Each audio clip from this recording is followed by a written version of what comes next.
he reached out to me about 2 years ago, I think, and we developed a very solid friendship. And as you mentioned, along with Mark Parsons, Right. he helped us. He was an assistant producer here.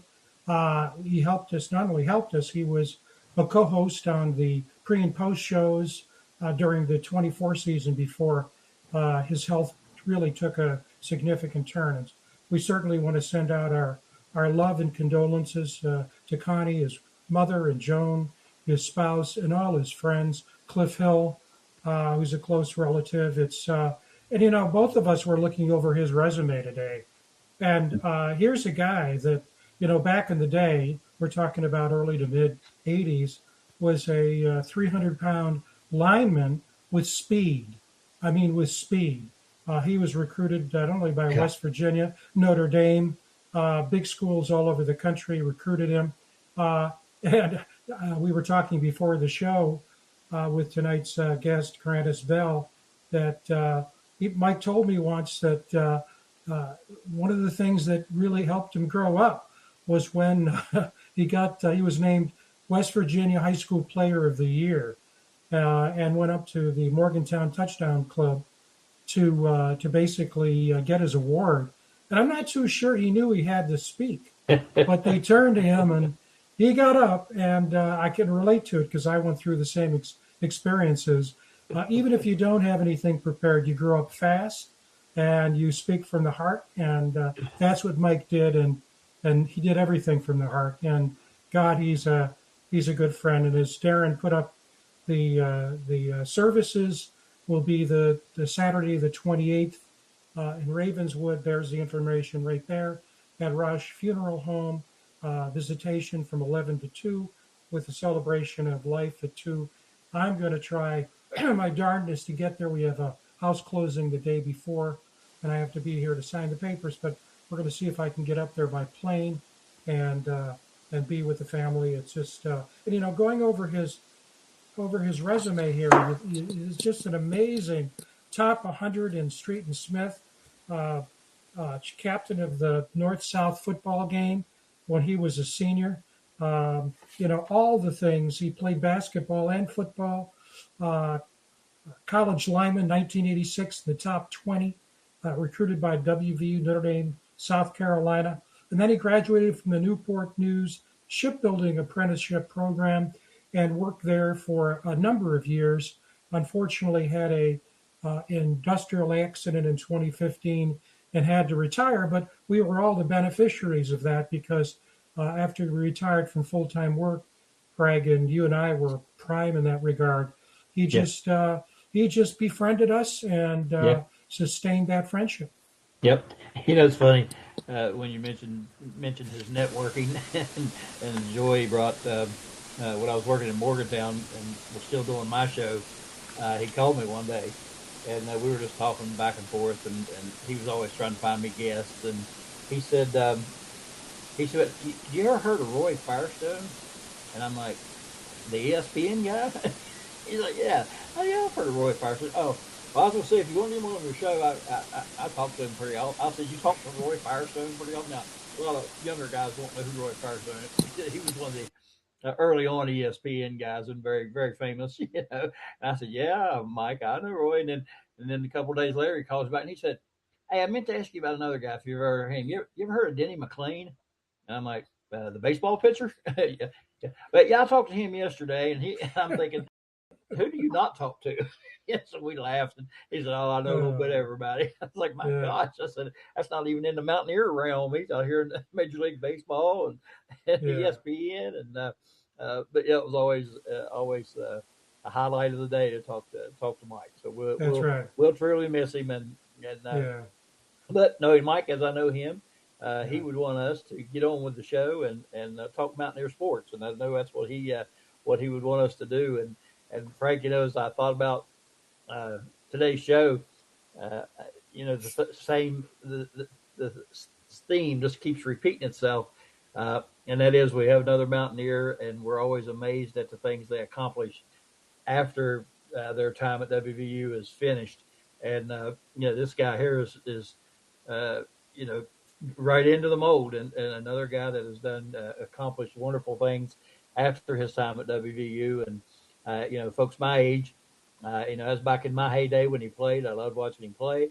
And I didn't realize, well, it's been a few years back that I was watching a game on TV, an NFL game, and I'm like, did I hear him say Grantis Bell? So I'm starting looking him up. I'm Googling. And sure enough, there he is and wearing the stripes. He went to the other side. I was like, okay, good deal.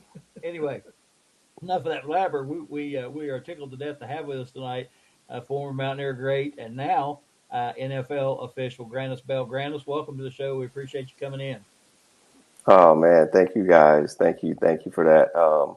Good hearing about Mike and the memories of him. Glad you guys had the opportunity to get to know him as well as you did.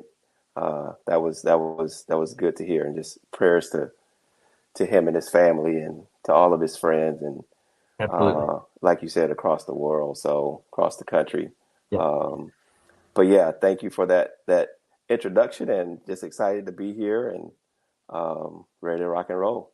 All right. Well, I got two hard edge hitting questions right off the bat, and I'm gonna ask them. I'm gonna ask them together, and then you can answer them as you see fit. First one is: does the NFL Officials Association now have a weightlifting group that you all are required to attend because all of you are jacked?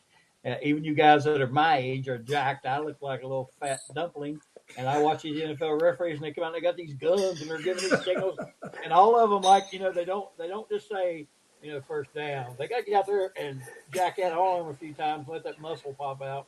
First down, and the other one is you're an official, and I'd like for you to tell people why. I was a coach for 30 years, and I want you to just tell folks why, starting at a young age, they need to get into officiating. A little more serious note. Gotcha, I'll turn it over to you. gotcha. So we don't have a weightlifting club. I'll say that, but we do. You wanna look the part. I think There you it's go. it's a level of respect that you earn from the players when they feel like, from a fitness standpoint, that you look the part. So we wanna make sure we look the part. So, um, but we'll work on that weightlifting club just in case. We all need it. Um, and then really, so it's interesting because I was a high school coach, head football coach down here in South Florida for for 5 years before even after that, I wavered on whether or not I wanted to do it. And so they had the NFL had a kind of like an officiating clinic for former players. So, um, I had a brief little stint in the NFL, basically practice squad guy, but I was there for a couple years. And so we got these notices, and I end up going, and you just hear these officials talk about the amount of money and the excitement and the travel and things of that nature and how it benefits their family. Um, you just hear them talk about that. And then they break us all down and they say, so what you got to do from this point on, you got to go back to your local associations and probably start with the little league program and work your way up. And honestly, it was 10 of us, and we all were there. We literally thought that since we were former players, that they were bringing us in to train us and put us in the NFL. None of us had no idea what the process was. But I took it as challenge accepted. I think out of those 10, two of us actually decided to go back and give it a shot. So literally came back and started with Little League program. Now the progression was pretty quick because I understood the game and still had that athleticism in me. So it's just like recruiting.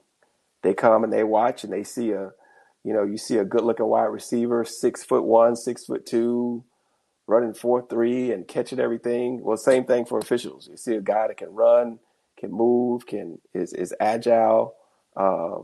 They figure that they can kind of groom you for the mechanics and teach you how to kind of make the right call when you need to make it. So that's literally how it all got started. And, thank the Lord each and every day for this opportunity. And it's just been a blessing for me, a blessing for my family.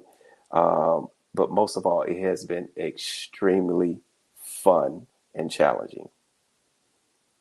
Well, I'm sure, one good thing I guess you guys probably think about is if your name is not thrown out there a whole lot, that's probably a good thing as an official.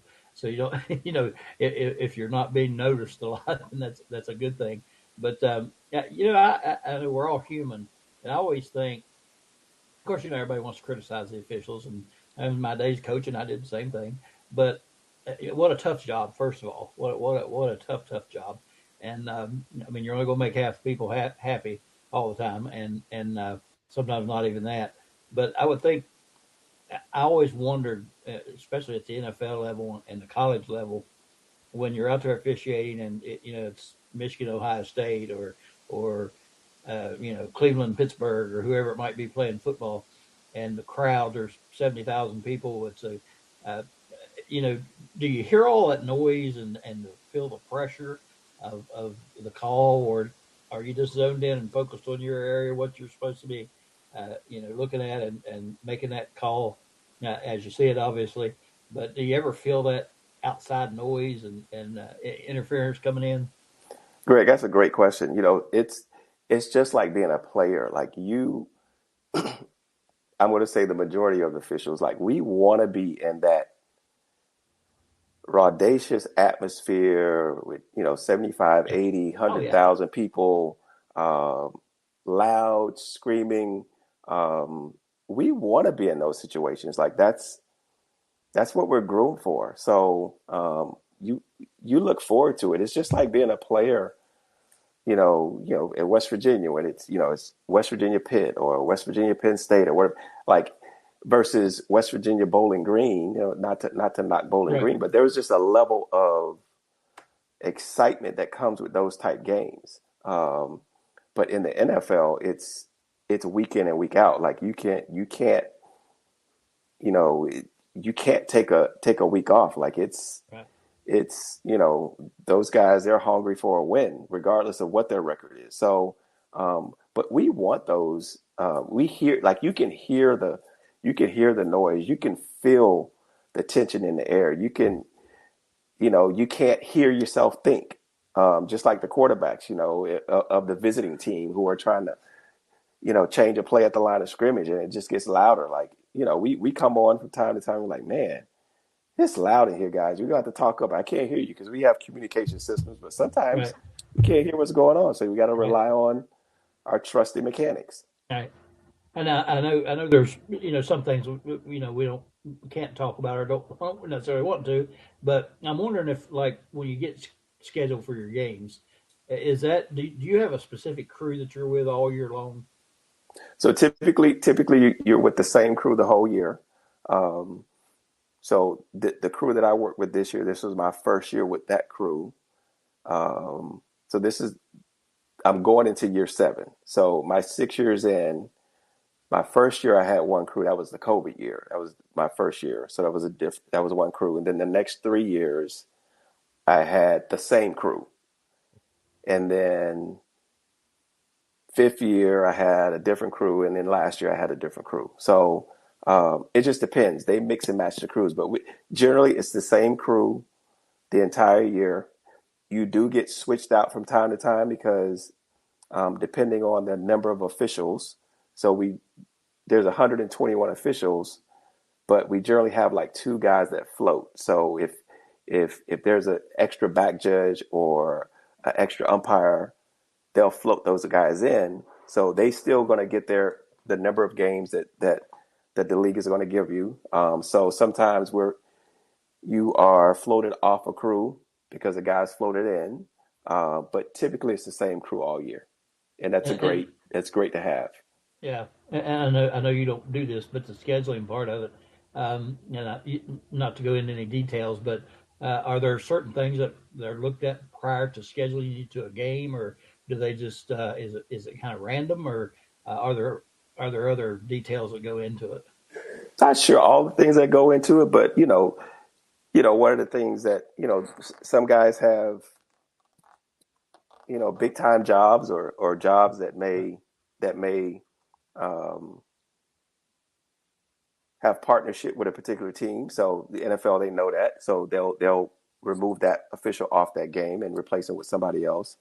And then with scheduling, like we go any and everywhere. It's not a certain region of the country. We go, anywhere they send us.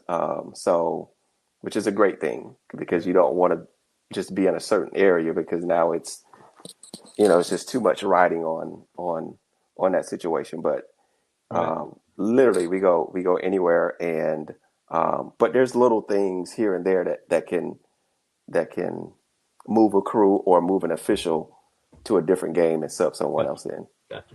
I always wonder if I thought myself an official would be sitting around. I don't know if you've ever done this or not, but you get that call and say, call your partners up, shit, man, we got to go to Buffalo and it's January the 15th. Yeah. Well, why can't they send us to Miami? That happened. So I had Buffalo the last game of the season this year. But it wasn't too bad. It was, I think it was mid-20s. It was, Yeah. so, but it was, the nostalgia, that's the last game in that stadium. Right. So, being able to work the last game in that stadium was pretty cool because that was an absolute crazy atmosphere. But yeah, we do listen as the season goes on and you start getting, whatever, you get Chicago week 1 and you're like, oh man, you don't want to get Chicago week 1. You want to get Chicago maybe middle of the season.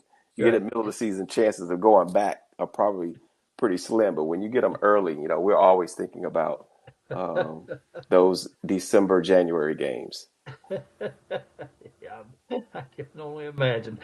Frank, I'll let you jump in there again. I won't take all the time up, but I helped to close down Cleveland Municipal Stadium. I worked that last game at Municipal Stadium, but I was in the bleachers working it. So Frank, jump on in there. Great. Well, I just want to say this to begin with. I mean, as we watch, in fact, one of the great things, Grantis, you may know this. You're doing the games, but I think this is the first season that ESPN, the app, actually during the game will have the names of the officials position by position at the bottom. So each week I look for your name and I wonder where Grantis is going to be this year. And a couple times I was able in my market to watch the game you were on. And another comment I'll make before I ask my question: a lot of us watching from a distance know just how well organized and structured the NFL is. We had a little experience of that with getting you on the show, interacting with one of the vice presidents, the office of one of the vice presidents. And there's only a certain window when referees are available. It's after the season is over. We actually wanted to have Grantis on last year, but we missed the window. But very impressive in terms of how the NFL does its business.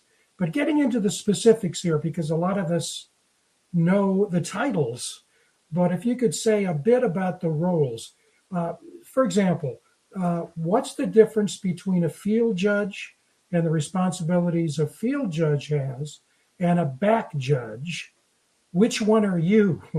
And talk to us about those roles and responsibilities of just those two positions so we get a better feel. Okay. And I'll try to make it simple. So there used to be a time in our game where officials wouldn't necessarily fish in another official's pond per se.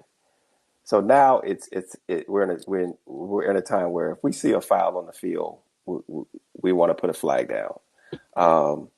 So the field judge and side judge, they are back deep behind the defense with the back judge. We're generally 25 to 30 yards deep, but we all have different responsibilities. So anything from I'm looking at defensive linemen holding offensive linemen getting to the next level. They're looking at offensive linemen holding, defensive guys trying to get to the ball carrier, things of that nature. But we all transitioned to basically the same thing.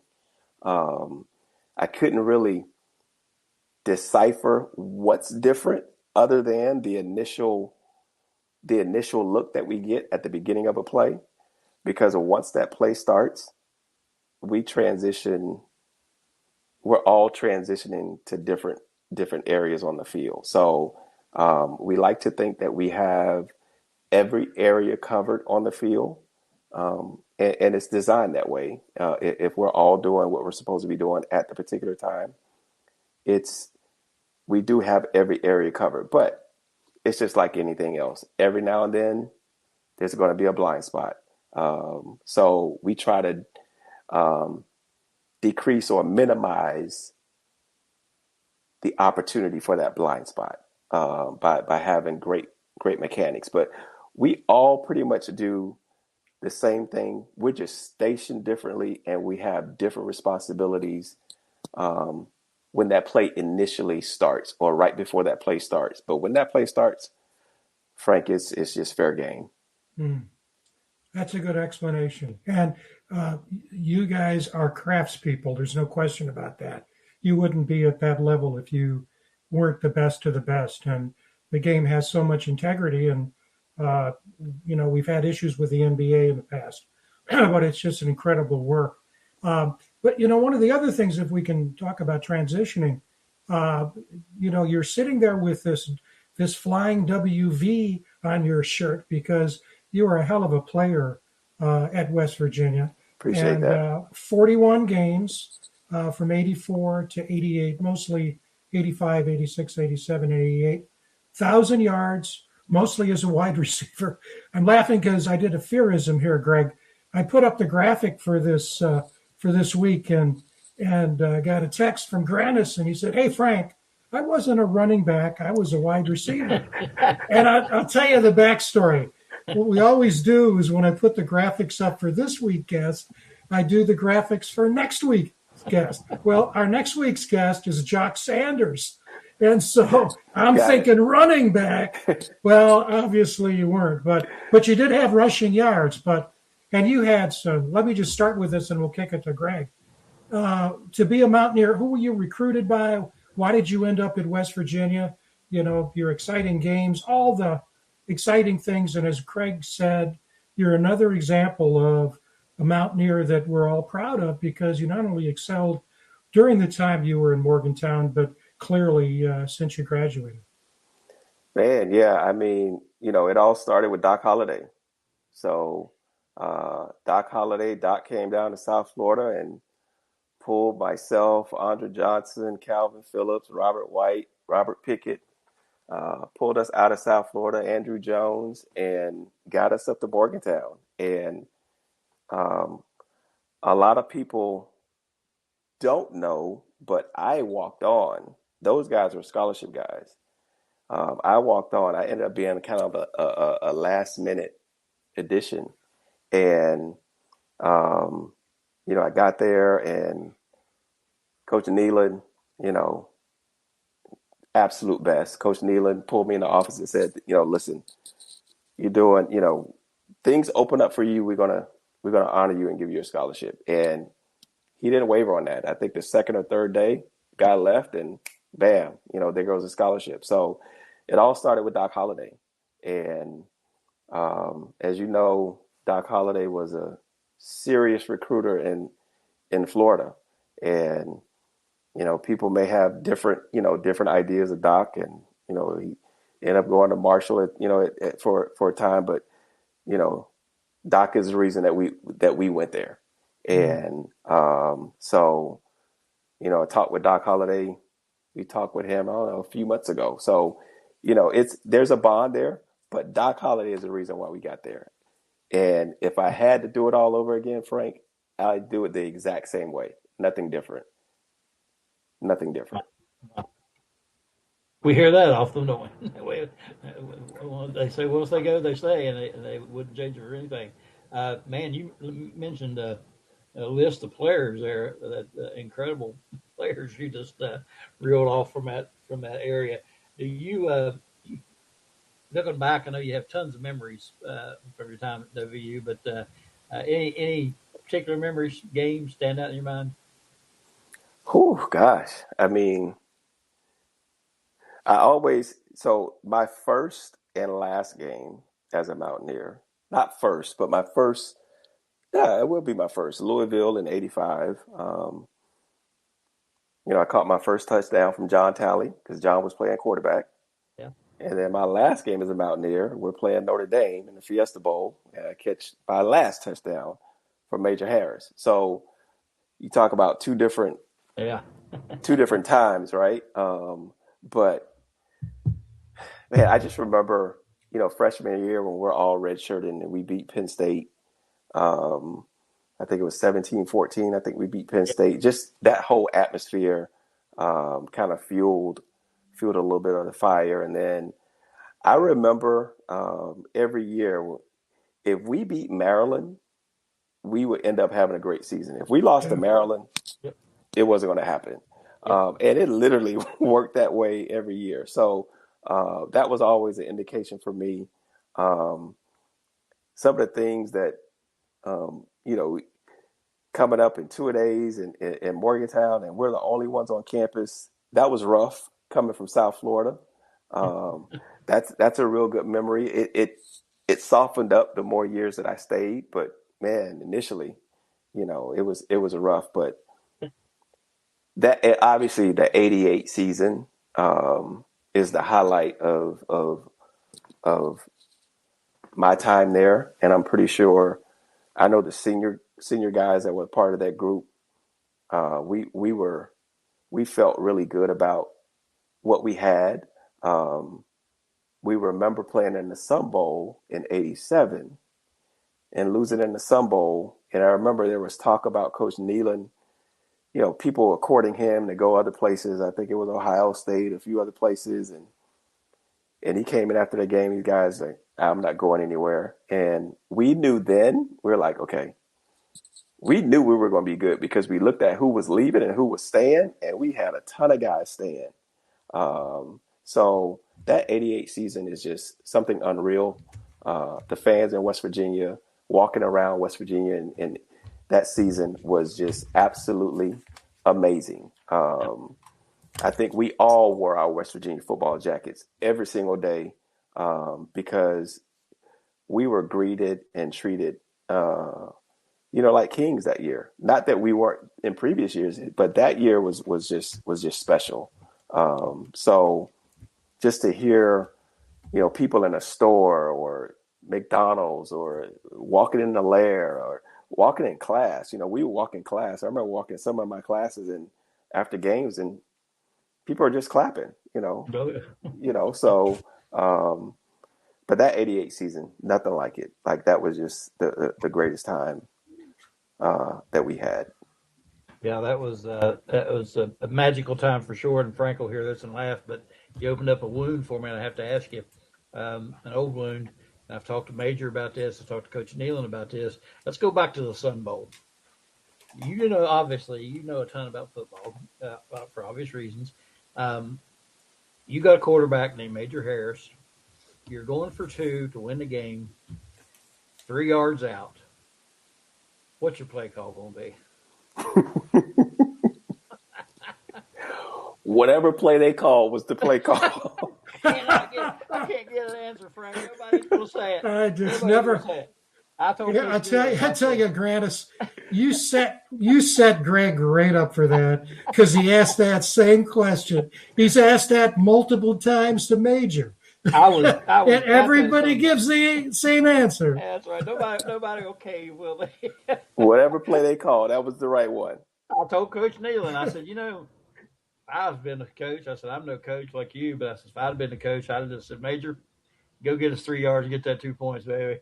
That's all we need. I tell you what, that was a heck of a game. That was a heck of a game. I was there. I went to that game, and that's why I have that wound I can't get rid of.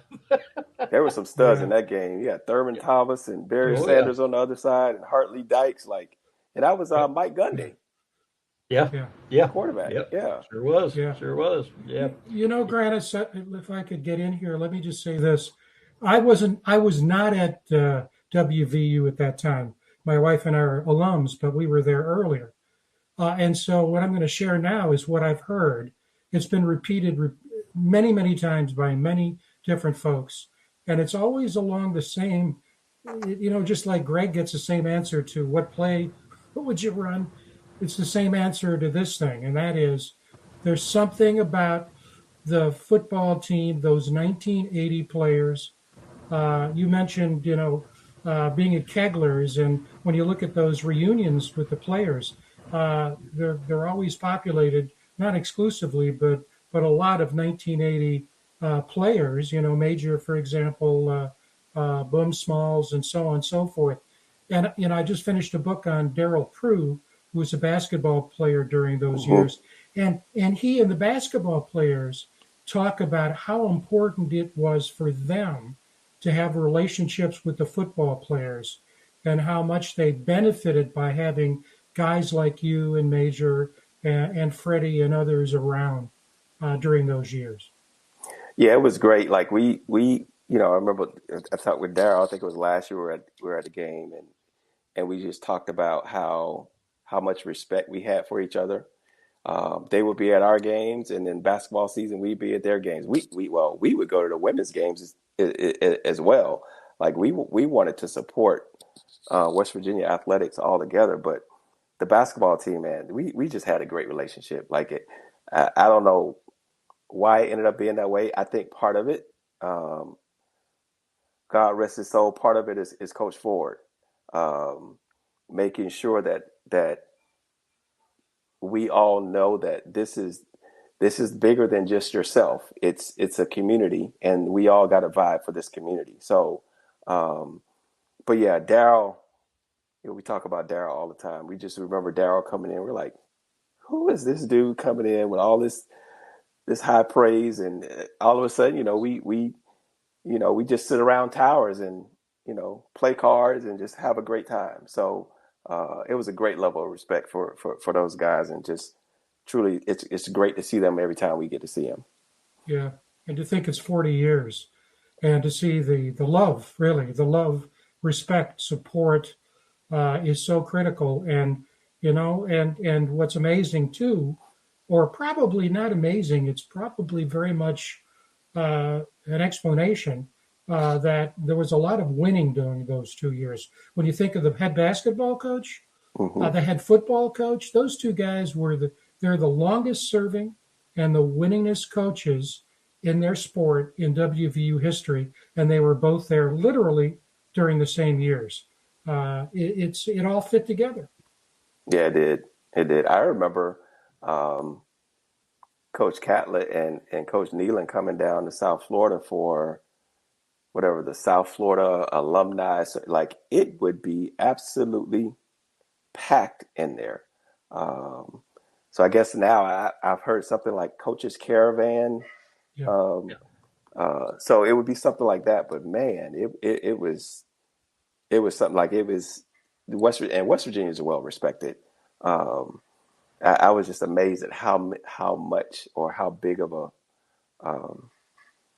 alumni group was down in this area. So I remember, and Coach Catlett whenever he had an opportunity, if he had something to say to us, he would say it, and vice versa. I'm pretty sure Coach Nealon did the same thing for his players as well. So just a mutual respect. Yes. Yeah. Awesome. Grantis, I got to ask you now, after being on this show, of course, it's going to be impossible not to be, but do you get recognized when you go out? There you go. Probably more so now that I'm on this show. But I was going to say, you can't avoid it now. Millions and millions are going to see you now, so they know. But yeah, no, not really. Not really. Even when I come back to Morgantown, like it's rare. It's rare that somebody would know. I think so. I have a son that's there. That's right. on the team right now. Right. And I remember at the spring game last year, he's signing autographs, and I'm standing next to him, and a guy finally came up. He goes, wait a minute, are you Grantis Bell? So it's rare. It's rare. Every now and then you'll get someone that they'll be sitting there, and they'll be looking at it like, man, I've seen you somewhere before. I'm like, yeah, you sure? And I was like, no, I've seen you somewhere before. And then, you get to talking, and then finally they'll pull it out of me. I was like, yeah, well, I'm an NFL back judge. He goes, that's where I've seen you. I'm like, nah, you ain't that. You may have thought you saw me, but you really didn't see me. Grantis, that's where basketball players have a hell of an advantage 30 years later, because a guy comes walking in and he's 6'9". Yes. When did you play? The first question. Right. Because, exactly. Well, you're and not the gonna football want- players yeah. always had helmets on. So, That's from right. our experience in Kegler's, there were several very well-known football players sitting around in there that we didn't know because Exactly. we didn't know what they looked like. They need to put their helmets on and their numbers so we knew what they were. So true. So true. I was just curious. I know, I guess probably if I would see, well, there's a few of them you see pretty regular on TV and in our area, so I'll probably know them. But most of them probably, most people wouldn't know the official's face unless you had your shirt and your hat on. They might recognize you then and say, "Hey."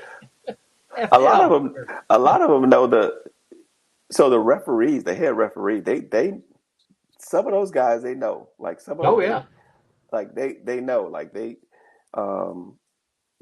usually when we get to a city, and we go out to dinner, and they're like, you could tell that it's starting to, it's running in their mind. They're like, oh, those are the officials. So, but those the head referees they're noticed. Well, if you think about it, other than the coaches, and the announcers, they're getting the most airtime. Yeah, because exactly. they make the call, so the camera's right on them all the time. So yeah, I'm sure that is maybe that's why they all get jacked up. They might have to fend somebody off every now and then. That's right. Greg. Greg, with Grant has brought this up. We can't finish the show. We've got some time left, but without having you talk about number 37, Jaden Bell. You've got a son on the team. Yep. Nice transition, Greg, to asking, getting Grantis's take on the Mountaineers, but especially because he's got a son on that team. Yeah. Yeah, so my son. Listen, I'm super, super, super proud of my son. My son, he walked on. He's a walk on there, and he has literally grinded his way. He's doing excellent academically. I'm really proud about that. So that's my dog barking back there. But I'm really proud about that. But he's growing, learning each and every year. I'm hoping that this year is going to be the year that he finally, breaks rank and gets a lot of playing time, gets some playing time. But I know that, so he survived Coach Brown, and Rich coming in and didn't play okay, Rich, we played together, so I expect you to kind of treat Jaden differently. No, he earned it. Jaden, he has literally earned where he's at right now. So just excited for him and excited for what his future holds. But again, like I said, doing great academically. So we'll leave that at that. And then as far as the team, I lived through him. So when West Virginia wins or loses, I'm thinking about my son first, and then I think about Mountaineer Nation and how everybody's feeling. Really, it's more so it's my son, my former teammates, and then Mountaineer Nation. I just think Rich obviously has a plan. He's done it once before. I remember a long time ago. Rich probably won't remember this, but I remember when he was there before. I got an opportunity to speak with him once he left, and I was like, man, if you never left West Virginia, you probably have 4 or 5 national championships by now, because they were pretty good back when he had them the first time. But I'm hoping that it gets back to that. I think this transfer portal is that's a different beast. It's different. That's different than what we had. So, we had guys that would come in 20, 25 guys that would come in that would stay for 3-4 years. Didn't mind the competition. So now it's just a different beast. And I imagine that's a huge challenge for Rich and his coaching staff. Yeah, we've talked about that a lot on here and how hard it must be to be, a head coach now, dealing with all those types of things and the NIL and transfer portal and all that. And we've talked about it enough. Hopefully, it gets something straightened out in the end, to where it's not the Wild West like it is now. But yeah, tough spot to be in. But I think he's going to do just fine. I have all the faith in the world, and if anybody can do it, he can, I'm sure. Do you make it back? I know with your schedule going on Sundays, it's probably hard to get back to many games. Yeah, what was so odd about last year, and I had two sons. My oldest son initially started at University of UConn, played at UConn, and then ended up transferring to Marshall. He was at Marshall for a year, and then he transferred to Albany. And my oldest son, he had some injuries. But I remember last year, Jaden and my oldest son, Miles, they were off the same weekends that I was off. Oh, yeah. So that wasn't good. And then, but I think we came up for the first week, that opening game, we came up there for that. And then that was it for the season. Hopefully schedules line up this year that we're able to get up for a couple games, and it'd be great for me to have a Pittsburgh game while there's a game in Morgantown that weekend. That would be great, but we'll see if those schedule people align that up. Yeah, well, hopefully the schedule people are watching. They can hear that. Take care, Grant. Do you work? I know we hear a lot of discussion about officials going full time, that sort of thing. What do you do outside of officiating? Do you have another profession that you do outside of the game? Yeah, so I work in education. I've been a school counselor for several years. This is year 32 in education for me, but I work at Florida Atlantic has a high school. It's called Florida Atlantic University High School. And I've been working there for the last few years. And, it's a blessing being able to work with young people who are motivated, focused, dialed in on what they want to do ultimately. So we have a great school. It's a great vibe. But I've been in education for 32 years. Awesome. So Awesome. I truly, truly, truly enjoy that.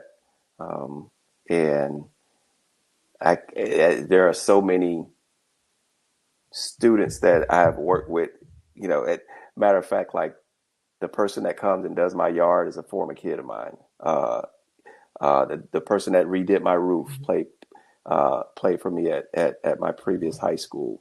The person that cut my boys' hair, and they were former students at the school.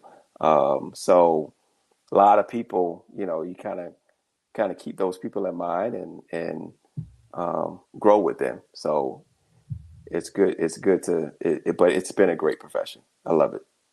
Yep, I had this discussion with another teacher friend of mine the other day. I taught school for 32 years. He taught high school and then was a college professor, much like Frank. But we talked about how every time I go into a restaurant, I pray and hope that the cook, who I know I had in school at some point, got an A in class, or at least passed, or at least likes me. So yeah, you see that. Yeah, Good stuff. Yes. yeah. Oh yeah, you see them everywhere. They're all over, and well, that's fantastic, and credit to you as well. Do you see the officials going full time anytime in the near future? Hard to, I know we were in the final year of our contract, so that's up for renewal. So depends on what happens with that. But who knows? Who knows? I think that's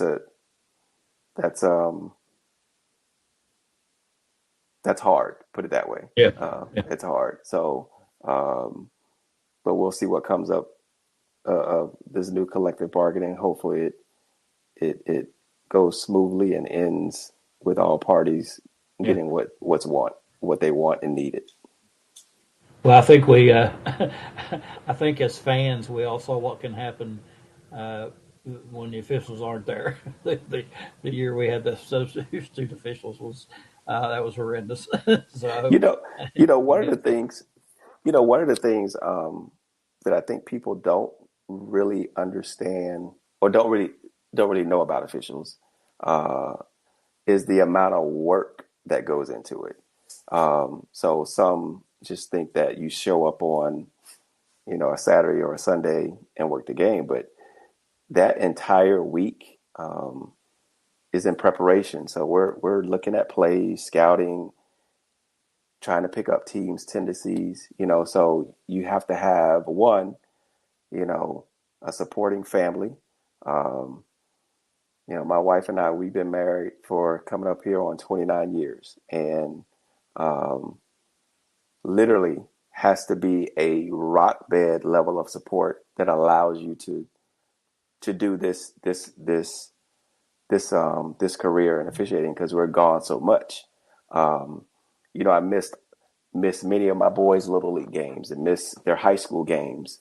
Um, so, but there's a level of preparation that comes with this that I think people don't really realize. So it's 3-4 hour nights where you're watching film, getting prepared, taking notes, understanding what each team is doing, so that when you get out there on a Saturday or a Sunday, you're ready to go. So I just want to make sure I mention that because I want people to know that it's not just something that we just show up. It's there's tons of preparation. There's tons of preparation in the off season. We start in May when we start going over rules, and we 300, 600 question rules tests that we're constantly going over as groups. Again, taking time away from family to make sure we're perfecting our craft. So there's a lot that goes into it. So it's not something that we always say, if everybody could do it, it wouldn't be as gratifying. So for the 121 that do it, at least in our league, and then the thousands of others throughout college and throughout high school and little league, it's the preparation that really, really gets you ready for the game. Yeah. Yeah, and I can see that. I think as like I said, as a former coach, I coached for 30 years, and as I got older, the level of respect for the officials grew, and by the time I quit, I really realized what these guys put into it. Here on a local level, that officiate the high school games, and the middle school games, and the little league games, and all those. It's not something for everybody, and a lot of work goes into it, and a lot of these guys that maybe not that I didn't respect them before, but my respect grew after realizing how good they had become and how much I realized they had worked on it and worked at getting better. So I think as you get older, I think people tend to realize that. I was going to ask you about your former students. I hear a lot of stories that things that I'd forgotten that they'll remind me of that I said or we did in class or we did in practice or whatever. Do they razz you any and come in on Monday and say, "Hey, Mr. Bell, man, you blew that one there, man. You had to call a game and blew it." You ever catch any razzing from any of And believe it or not, they actually stay away from that. them? Um, Probably and the same thing. a lot of them are they're looking. Um, I may get it from a teacher, but the students they tend to stay away from it. They'll just come in and say, "Oh, Mr. Bell, we saw you on TV." Yeah, Um, they generally stay away from asking um, those hard questions. Put it that way. And what's so interesting is West Virginia. So that's where I started my college football career uh, um, in officiating. So I would come up. It was the WBAC, which is now something different, but yeah. so I Out in the east now. Yeah, yeah I worked in the WBAC for 2 years and really really got my feet wet and just kind of blossomed from there. So not only was I able to have a a really good college football career, but it's where I started my football officiating in college. That's awesome, awesome. Frank, I have a sneaking suspicion that somewhere along the line, one of the good old boys in the school got word, Mr. Bell, you say something about his game, he might have to take you out. So watch what you say. I Frank, you could want to finish up? I could threaten them with graduation. Hey, all There right you now, go. might There be you go. missing a class. Hey, we're not going to get these papers filled out in time. That's right. Frank, you want to finish things up here? We're running back on time as always. It goes by fast. This is just this is something we've waited a long time for, Grantis. Oh yeah. It's really been a joy, and we appreciate so much you taking time to do this. And as we said many times before, you talked about Doc and how great a recruiter he was. And, our experience and you just reinforce it, is that they weren't just recruiting football players and great athletes. They were recruiting great people. And that's one of the things that Greg and I, and unfortunately Mickey Plumley couldn't be here tonight. But that's one of the joys of doing this show, is rekindling relationships we've had, and meeting new folks like yourself who just shed such a shining light on West Virginia and make us, as alums, make us proud. Well, listen, I appreciate the opportunity, Greg and Frank. Like it's always good to reminisce about the days in West Virginia. So many people to, at least back when I was there, that had such an impact on my life, and Coach Nealon having the greatest impact, so West Virginia will always have that special place. It's even sweeter that I have a son there, and just kind of allowing him to go through that whole process and see what kind of special place it can be, or that it is. But I appreciate really the opportunity to come on. And yeah, Frank, the NFL, it has to be a certain time. So we're going to protect that shield when it needs to be protected. But I appreciate you guys allowing me to be on. And this was fun, good memories. Keep doing what you're doing.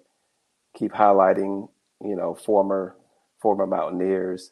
And I'm sure this show, Greg mentioned it already, it has millions of followers. It's going to grow even more so now because of who you're bringing on the show. That's right. Well, Grantis, thank you so much. We can't tell you again how much we appreciate having you. It's been a blast. It's been fun to hear some of these things and some of these stories, and then to get to know some things about not always something you pay attention to, and as a sports fan, but things you'd like to know, but you never know who to ask, and it's awesome that you can come on and share some of that with us. We look forward to watching you in your games in the future. Know that South Florida, the schools got a good one, and as we have said over and over again, we're so impressed by what's happened after your career at WVU. It's amazing to watch and to see these things happen. You guys are fantastic, and again, thanks for taking some time to join us. We appreciate you. Thank you. Thanks for having me. All right, great. GRANTIS BELL and Frank, I tell you, looking back, this was back in my heyday when I was a season ticket holder and going. He was a baller. He was a baller. I loved watching him, and these guys, especially during that time frame. I got out of college in '84, so I started going to games regularly, 85, 86, 87, 88, all the way up through the 90s, and some of these names stand out, and he's definitely one that stands out because he was a player. Yeah, I mean, he's so impressive, and it's just that we were talking about those 80 players in particular. I mean, oh gosh, I never thought about it, but the way that Grant has put it in terms of the role that Rich Rod was on, just that one blip, it shows you how much of an impact one football game can have, Yeah. and how it can have an impact that's profoundly unexpected. I can remember watching that game in a Chicago bar when Pitt came up, and I was telling people this is going to be an easy one, and just my eyes popping out when it didn't go the Mountaineers' way, and Right. before you know it, the world now looks very different. But that happens in life, and that's right. so as a consequence, you just have to go with the roll and the flow. But yeah, he's very impressive, and we're so pleased that he took the time to be with us. We got other things going in Mountaineer sports, and Frank, before you go any further, it's going to be ahead. a lot of fun. It's going to be a lot of fun to watch. More fun to watch NFL now. We can find Grantis every week, and I know he's probably still listening. We can scrutinize, criticize. We'll write it up, and we'll get him back on the show then next February, and we'll go over some of these things with him and see if we can help him out a little bit. Yeah, I could see you with the chalkboard behind you, and basically doing the plays. I used to tell officials all the time that I was right there on the sideline. I could see everything. If they needed my help, all they had to do was ask. I'm right there and tell them exactly what they need to call. There you go. Well, I'll tell you what. The guy is to my looking at the screen. He's to the left there, to your right, but left on the screen. Well, actually, it's the right on the screen as you're looking at it. It's fans. Called me up after that tremendous comeback against University of Central Florida when it looked like the Mountaineers were, as they said, dead and buried. And my God, it just flipped. The switch just flipped. Wasn't that a great game? Oh my gosh! And Frank, and I think we texted this afterwards, and I've said it over and over. When you play good defense, you got a chance. And you look at the scores of these games, and when you hold teams to 24 points, I know people were complaining we only scored 20 in the first half. That's right. Second half they only scored 24. And if you can do just a little bit offensively, you got a chance to win these games. And they play really good defense. Even the games that they've lost for the most part have been very low scoring, which means good defense for the most part. And they've been in those games, and they finally started making some shots.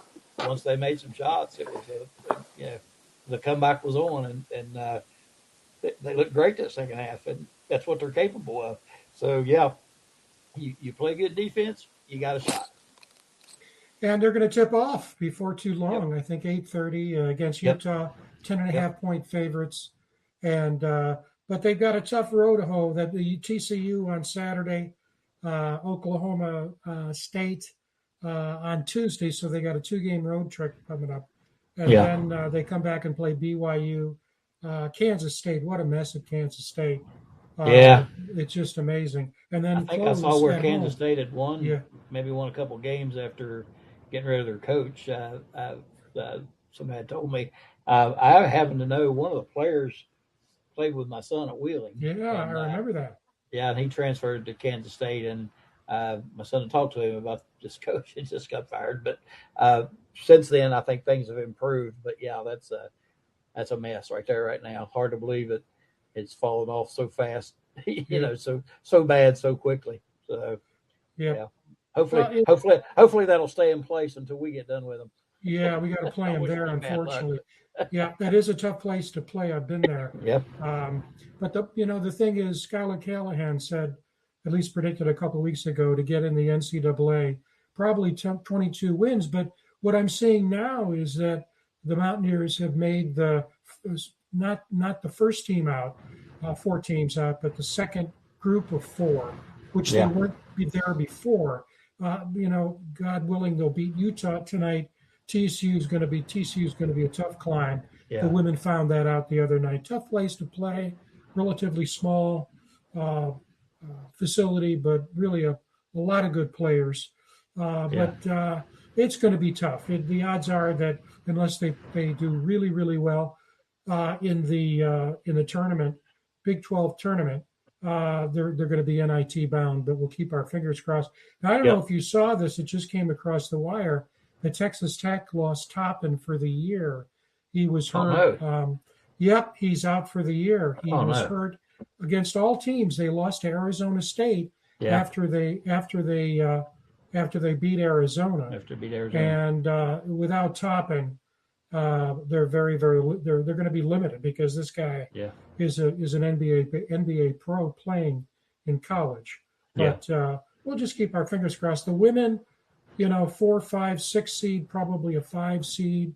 They if you look at the roster, I don't know if you saw the TCU game the other night. That team has a lot of talent. Obviously, we know the Texas schools have a lot of money, particularly TCU and Tech and Baylor, that they're putting behind their schools, their players, their sports. And if I'm not correct, I don't think I'm wrong. They have, I think, 3 players on that team, the TCU women, that are 6'6" or taller. Wow.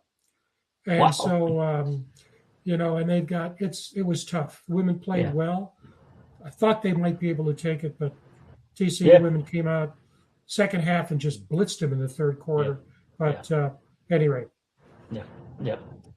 Just have to keep our fingers crossed. And I really think if the men could pull off a game or two, if they could get to that 20-win plateau and win a game in the tournament, I think they're in. I mean, if you look at the resume and I've said this, Frank, from day one, that Big 12, I'm telling you what, it's a grind week after week, and there's very few. There's not any pushovers, if you will. Where feel like going in. Now, not going to mention any of the team's names, but when we were in the Big East, I mean, there were a few games in there where you just knew we were going to win. And it's not like that in the Big 12, and that's a tough conference. And if you can win, if you win 20 games and win a game in the conference tournament, that says a lot about your team. And I really think if we could do that, but if a frog had pockets, he'd keep rocks in it to keep snakes from eating him. So ifs and buts, and that's going to be hard to do because that schedule is not real favorable. But I see where they could win 3, 4, of what's left. They could win 3, 3 more of them, and if they play like they're capable. But I'll say this: if their offense don't, if these guys don't start hitting some shots regularly, it's going to be a problem. I mean, you can't depend on coming back in the second half and scoring 45 points and winning. They've got to get more consistent offensively, and I don't know at this point of the year if that's even to get consistent as possible right now. Now it can get better, obviously, but I don't know if consistent would be in that in that threshold. But I still have faith. I still feel like we can get on a little run, win a few games, get above 20, and maybe get in. Who knows? We'll see. Well, if they win tonight, they'll be 17-9. They're 16-9 now. The 2 big mountains to climb, so to speak, is at TCU on Saturday, right, and BYU at home. BYU is good. Yes. They're in there. If West Virginia can beat TCU and BYU, I think they'd go all the way from next 4 out into the last 4 in. They'd leapfrog a lot of teams. There's a big if there, because they should beat Kansas State, biggest word in sports. They should beat Kansas State at Manhattan, and then UCF at home. Of course, UCF is going to be rare and mad after. That was a good team. That really was a good team. So so anyway, and the baseball team opened with a sweep. That was a lot of fun to watch them. They've got some really good pitchers, really good hitters. We're all going to have to watch a bit more to get comfortable with the names and everything, but that's the beauty of ESPN Plus. They're at Liberty this weekend for 3 games, again on the road, and let's just see how the Mountaineers do. They look like they've got a lot of talent, and I don't know if you saw the second game of the series. Mickey was talking about the infield and how good they were last week. That was a bang play where Georgia Southern had the bases loaded, bottom of the 9th. Guy hits the ball right to the shortstop, and he threw that ball right into the mid, about a half a step. That would have tied the game because runner for third would have scored. But it Yeah. was upheld on review. And that's great to see that kind of moxie right Yeah. at the beginning of the season. Yeah. Well, and I was lucky enough. I got to watch the first two games, and the first game they were really struggling at the plate. First half of the game couldn't get anything going, and we're trailing. Most probably four or five innings that we're trailing, and then bats got going, and they just rolled them at first game. And I thought, man, this looks really familiar for last year, the way they hit the ball. But yeah, I think their defense is pretty solid, and yeah, it'll be fun to watch them. I enjoy watching them now, and that program there. It's I know baseball don't get the same attention as football does, but that's on one of these Indiana scales, not quite to that level, but you go from the program we were to the program we've become over the last 4 or 5 years. Pretty impressive, and now heck of a lot of fun to watch them play. Yeah, Matt Graveline started with just a great opening series, and I'm trying to remember David Perez, freshman out of Philadelphia, came in ninth inning the other day, and my God, he just baffled those guys. He looks like he's going to be a hell of a closer for the Mountaineers. For a freshman, I mean, he's not big, but he's got a mid-90s fastball, seems to have a lot of movement on it, and it's going to be a lot of fun. Yep, it'll be fun to watch. So one of the things we talked about earlier today that we should just say a few words about, I don't know about you, I probably can predict this. Neither one of us have much tolerance from this conference reorganization stuff, but the craziness has started again. Yep. Northern Illinois University has left the MAC, Mid-America Conference, and they've joined the Mountain West. I've been to DeKalb, Illinois. I think the closest mountain is about 1,500 miles. And to make things even more ludicrous, the MAC invited, drum roll please, Sacramento State to be a football playing member. And of course, Sacramento State is near Indianapolis. And so, I mean, can you believe that? Sacramento State from Sacramento, California, is now going to be playing the University of Buffalo, Massachusetts, and Kent State. Can you imagine what that bill's going to look like? This gets crazier and crazier, don't it? And looking at this as a, like you mentioned earlier, the news, the Big 12, ACC, I guess merger, if you will. I mean, Frank, I don't know, something. Things are going to happen. I mean, things are going to change. We know that, but it's just there's just got to be somewhere along the line some common sense about all this, and it's got to quit being about how much money can we rake in, exactly. and it, you look at that, oh, it looks great, but you got, you're going to have 20, I forget how many teams in there, and all over the country. Why even have conferences? If it's going to come to this, what's the point? And because of course, the SEC and the Big Ten will just grow theirs as well and pluck whoever they want. So what's the point of even doing this if it's going to be spread out like this, and there's really no conference alignment as far as rivalry games or proximity, anything like that. I mean, you just mentioned Sacramento State going to the MAC. I mean, come on, why bother? And so, I don't know what's going to change. I don't know what's going to happen. You don't know how serious. You hear a lot of these things. This one's getting a lot of coverage, a lot of talk. But again, a lot of this is politics, and it's we see it happen every day on the national level. Distractions and throwing things out there and seeing what sticks. Throwing something out there to get a reaction. Throw it out there to get a distraction from something else.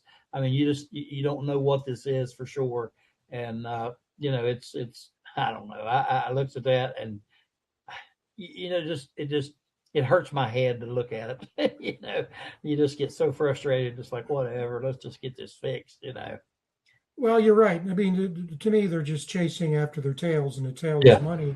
And we can't, the feeling is, well, we can't compete with the Big Ten an SEC by ourselves. And so what we'll do is we'll combine, but nobody that I know is talking about 37 teams in a complete merger. They're talking about 20, 22, 24 teams, which means a whole bunch of teams that are now in power conferences will lose. The one thing that West Virginia has going for it with West Virginia and Pitt, if they're in this thing, if it happens, is that the Pittsburgh metropolitan area. Right. And also the thing that in fact, if you have that slide, Darrin, if you could put that slide up, there's one column that you see, the far right column, social media.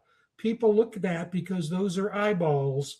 If you look down, West Virginia, because of alphabetical order, is all the way down at the bottom, and you'll see that it has one of the highest social media followings, with almost over 800,000. But I don't think, now that I look at it, I don't think Pitt is included on this chart. Yeah, I don't think so either. This is from at College Football Signals, Chris Lambert, that you can find on X. You'll find this chart. But it's like, so Pitt's no longer a major college, a power team. You see, I didn't even count out the number of Big 12 teams there. The first three are Big 12 teams, but not all of the Big 12 teams are there either. Is Houston on there? I don't see Houston on there. I don't see SMU on there. Nope. Clemson's I think the thing, not there. what confused us a little bit on the Pitt was West Virginia, where it has the demographics laid out there with the city. It's got Pittsburgh, as the city there with West Virginia. So that kind of threw me. I thought Pitt was on there, but that is the city they're counting for Morgantown. That's right. For our area. That's right. Area. That's right. So, but, I don't know what the plans are for those guys. Cale's not there. Stanford is not there. I don't know.